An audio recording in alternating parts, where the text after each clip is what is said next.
Значајна вест стигна од Volkswagen. Започна собствениот развој и пробното производство на батериски келии. Концернот, како реакција на Дизелгейт аферата, ја забрза програмата за електрификација на гамата, но остана доста резервиран во поглед на батериите. Знаејќи дека ова може да биде критично за целокупните идни планови, ги здружи силите со шведската компанија Northvolt.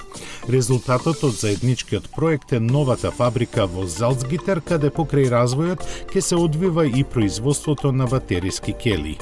Тоа за сега е во пробна фаза, додека редовната работа е планирана дури за 2024 година.